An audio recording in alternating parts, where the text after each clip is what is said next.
നമസ്കാരം, ഞാൻ തോമസ് കളത്തിപ്പറമ്പിൽ.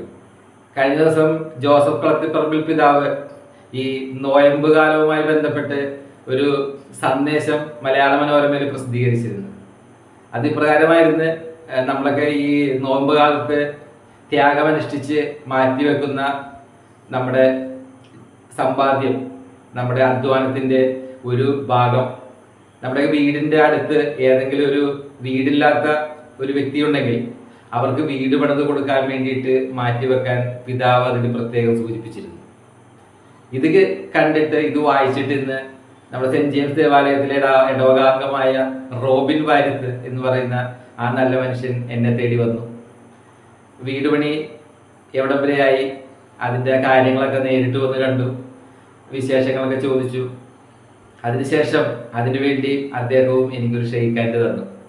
മറ്റൊന്നുമല്ല, ആ അയൽവാസിയുടെ വീട് പണിക്ക് അദ്ദേഹത്തിൻ്റെ സാന്നിധ്യവും അദ്ദേഹം ഇവിടെ വന്ന് അറിയിച്ചു.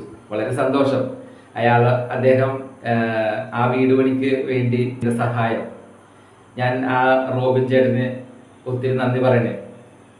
തമ്പുരാൻ പിതാവിലൂടെ ഒരു മെസ്സേജ് നമ്മുടെ ഇടവകാംഗങ്ങൾക്കും എല്ലാവർക്കും നൽകിയപ്പോൾ അത് നെഞ്ചിലേറ്റ് എൻ്റെ അടുത്ത് വന്ന ആ നല്ല മനുഷ്യൻ റോബിൻ വാര്യർ, അദ്ദേഹം എന്നോട് പറഞ്ഞു, തോമസേ, ഞാൻ വന്ന കാര്യം, ഞാൻ ഈ സഹായിച്ച കാര്യം ആരോടും പറയണ്ടായിരുന്നു. പക്ഷേ റോബിൻ ചേട്ട അനുവാദമില്ലാതെയാണ് ഞാനത് പറയുന്നത്. എന്താ കാര്യം എന്നറിയാമോ? മറ്റൊന്നുമല്ല, ഈ കാലത്ത് നല്ലത് ചെയ്യുമ്പോൾ അത് വിളിച്ചു പറയാൻ ആരുമില്ല. പക്ഷെ അതാണ് നമ്മൾ പറയേണ്ടത്. അപ്പോൾ മറ്റുള്ളവർക്ക് കൂടുതൽ നന്മ ചെയ്യുവാനും മറ്റുള്ളവരുടെ സങ്കടങ്ങൾ കാണുവാനും അവരെ ചേർത്ത് പിടിക്കാനൊരു മനസ്സുണ്ടാവും.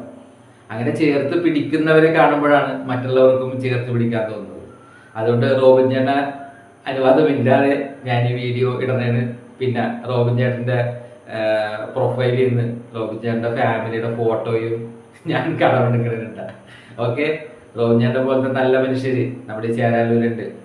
അതെല്ലാവരും ഒന്ന് കാണട്ടെ എന്ന് വിചാരിച്ചിട്ട് തന്നെ. കാരണം ചേരാനല്ലൂര് നമ്മുടെ യാക്കോബ്സ് ലിബയുടെ നാമധേയത്തിലുള്ള ഈ ദേവാലയത്തിലുള്ള നമ്മൾ വിചാരിച്ചാൽ മാത്രം മതി ആ ഒരു ഭവനം പണി തീരാനായിട്ട്.